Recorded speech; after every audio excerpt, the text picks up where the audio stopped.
दुनिया के हालात के बारे में अपने दर्शकों को बता दें। दुनिया की दो महाशक्तियों, दो परमाणु ताकतें भिड़ने वाली है। एक दूसरे के दुश्मन अमेरिका और रूस के बीच कभी भी युद्ध छिड़ सकता है, कभी भी, और जंग का मैदान बनेगा रूस का पड़ोसी देश यूक्रेन। वैसे तो रूस काफी वक्त से ही तेवर दिखा रहा था, लेकिन अब तो अमेरिका ने साफ कह दिया है कि रूस किसी भी वक्त यूक्रेन पर हमला कर सकता है। अमेरिका को हमले का अंदेशा इस कदर है कि उसने यूक्रेन में अपने दूतावास में काम करने वाले स्टाफ के घर वालों को यूक्रेन छोड़ने का आदेश दे दिया है। बल्कि अमेरिका की एम्बेसी के गैर जरूरी स्टाफ को भी यूक्रेन से निकलने को कह दिया गया है। और तो और अमेरिका के विदेश मंत्रालय ने अपने नागरिकों को चेतावनी तक जारी कर दी है, यूक्रेन और रूस तो भूल कर भी ना जाए, और जो अमेरिकी पहले ही यूक्रेन में है वो भी वहां से जितना जल्दी हो सके निकल जाए। अमेरिका ने अपनी एडवाइजरी में साफ साफ लिखा है कि अगर एक बार रूस ने यूक्रेन पर हमला बोल दिया तो फिर शायद अमेरिकी वहां मौजूद अपने नागरिकों को बाहर नहीं निकाल पाएगा। मतलब जंग की सूरत में अमेरिका ने यूक्रेन में अपने नागरिकों की मदद करने से ही हाथ खड़े कर दिए। यूक्रेन पर रूस के हमला करने की आशंका अकेले अमेरिका को नहीं है, ब्रिटेन को भी है। लड़ाई छिड़ने का डर है, इसलिए उसने तो यूक्रेन में अपने दूतावास से स्टाफ को निकालना भी शुरू कर दिया है। यूक्रेन की राजधानी कीव में ब्रिटिश एम्बेसी में काम कर रहा करीब आधा स्टाफ वापस अपने देश लौट जाएगा। तो ये कदम बहुत बड़ा है। यूक्रेन और रूस के बीच चल रही तनातनी कोई अचानक पैदा बिल्कुल नहीं हुई है। उनका झगड़ा काफी वक्त से चल रहा है, लेकिन हालात कभी इस हद तक नहीं बिगड़े कि अमेरिका और ब्रिटेन जैसे देश यूक्रेन में अपने दूतावास खाली करने की तैयारी में जुट जाए। अमेरिका किस तरीके से कदम उठाता है ये हम आपको पहले भी बताते रहे हैं। अभी के हालात में हम बात करें तो जब उसके पास कोई ठोस वजह हो, जब उसे दूसरे देश में तैनात अपने राजनयिकों के खतरे में होने का डर हो, मतलब साफ है कि अमेरिका के पास खुफिया जानकारी है कि रूस अब यूक्रेन पर हमला करने ही वाला है, और यही वजह है कि वो एहतियातन कदम उठा रहा है। इसी वजह से अमेरिका के विदेश मंत्री एंटनी ब्लिंकन ने भी एक दिन पहले रूस को खुली चेतावनी दे दी। उन्होंने दो टूक कहा, अगर रूस की और फौज यूक्रेन में दाखिल हुई तो फिर सिर्फ अमेरिका ही नहीं बल्कि पूरे यूरोप से उसे मुंहतोड़ जवाब मिलेगा। सिर्फ अमेरिका से ही नहीं बल्कि पूरे यूरोप से। ये शब्द बहुत अहम है और इसीलिए कई विश्लेषक इसे तीसरे विश्व युद्ध की आहट के तौर पे देख रहे हैं।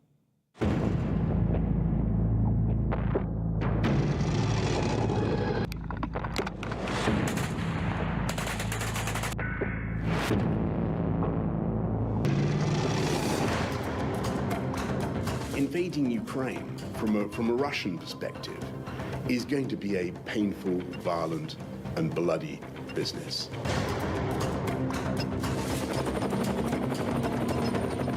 We are considering to further enhance our presence in the eastern part of the alliance.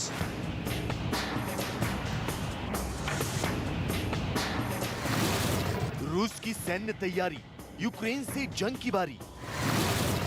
अमेरिकी सेना अलर्ट, किसका पलड़ा है भारी। पूर्वी यूरोप में गैस वॉर, मचेगी बड़ी तबाही।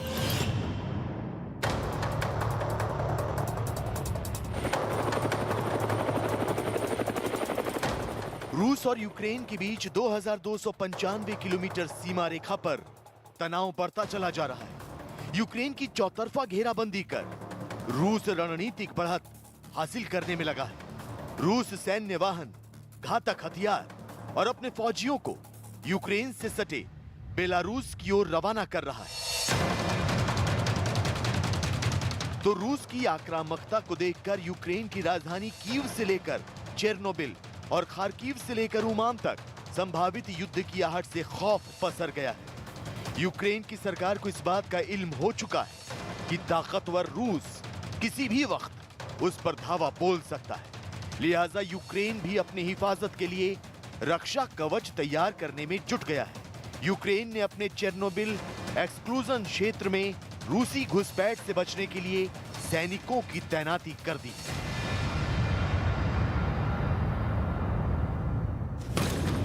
लेकिन रूस और यूक्रेन के बीच होने वाली जंग के साइड इफेक्ट सिर्फ पूर्वी यूरोप तक ही महदूद नहीं रहेंगे, बल्कि जंग छिड़ी तो इसकी आग में समूचा यूरोप झुलस सकता है। रूस और यूक्रेन एक दूसरे पर आक्रमण करते हैं तो पूरे यूरोप की गैस सप्लाई बाधित हो सकती है। अमेरिका और उसके सहयोगी देश इस संभावित युद्ध में कूदे तो दो मुल्कों के बीच होने वाला युद्ध पूरी दुनिया में फैलने के साथ महायुद्ध की शक्ल अख्तियार कर सकता है। अगर महायुद्ध हुआ तो कोरोना महामारी के बाद ये दुनिया के लिए सबसे बड़ा अभिशाप साबित हो सकता है। पूरी दुनिया की अर्थव्यवस्था तबाह हो सकती है। पूरी दुनिया में बेरोजगारी और भुखमरी का संकट पैदा हो सकता है। संयुक्त राष्ट्र इससे लेकर पूरी दुनिया इस युद्ध को टालने की कोशिश कर रही है, लेकिन आशंका यही जताई जा रही है कि कहीं यूक्रेन और रूस के बीच की लड़ाई विश्व युद्ध का रुख न अख्तियार कर ले। कई देश रूस और यूक्रेन के बीच संवाद से संग्राम की स्थिति को टालने की कोशिशें कर रहे हैं। संयुक्त राष्ट्र शांति स्थापित करने की अपील कर रहा है। हालांकि ये तमाम कोशिशें फिलहाल खटाई में पड़ती दिख रही हैं, क्योंकि पश्चिमी देशों की सेनाएं यूक्रेन पर रूस के संभावित हमले के मद्देनजर कमर कस चुकी हैं। पूर्वी यूरोप में तैनात नेटो की सेनाएं स्टैंड बाई पर हैं। अतिरिक्त जंगी जहाज और फाइटर जेट को मुस्तैद कर दिया गया है। अमेरिकी रक्षा विभाग पेंटागन ने 8,500 अमेरिकी सैनिकों को पूर्वी यूरोप में तैनाती के लिए हाई अलर्ट पर रखा है। इन सैनिकों में combat team, health workers, intelligence और सर्वेलेंस टीम के सदस्य शामिल हैं। वहीं फ्रांस अपनी सेना को नेटो के साथ मिलकर जवाबी कार्रवाई के लिए रोमानिया भेजने की तैयारी कर रहा है। नीदरलैंड अपने 2 फाइटर जेट बुल्गारिया भेज रहा है ताकि वो नेटो सेनाओं के साथ रूस पर धावा बोल सके। डेनमार्क अपने 4 लड़ाकू विमान लिथुआनिया भेज रहा है, जबकि एक जंगी जहाज को बाल्टिक सागर की ओर रवाना करने की तैयारी में है। वहीं स्पेन ने भी नेटो सेनाओं का साथ देने का ऐलान कर दिया। Invading Ukraine from a Russian perspective is going to be a painful, violent and bloody business. And I think it's very important that people in Russia understand that this could be a new Chechnya. We are considering to further enhance our presence in the eastern part of the alliance. This could include the deployment of additional NATO battle groups. अमेरिकी intelligence की माने तो रूस Ukraine की सरकार को उखाड़ फेंकने की साजिश रच रहा है, जबकि हकीकत तो यह है कि रूस पूर्वी यूरोप में नेटो की बढ़ती सक्रियता और यूक्रेन का यूरोपीय देशों की ओर झुकाव से बौखलाया हुआ है। रूस नहीं चाहता कि यूक्रेन नेटो का सदस्य बने। रूस नहीं चाहता कि यूक्रेन उसके विरुद्ध जाकर अमेरिका की गोद में बैठ जाए। लिहाजा व्लादिमीर पुतिन साम दाम दंड भेद की नीति पर चलते हुए न सिर्फ यूक्रेन बल्कि अमेरिका पर भी दबाव बना रहे हैं।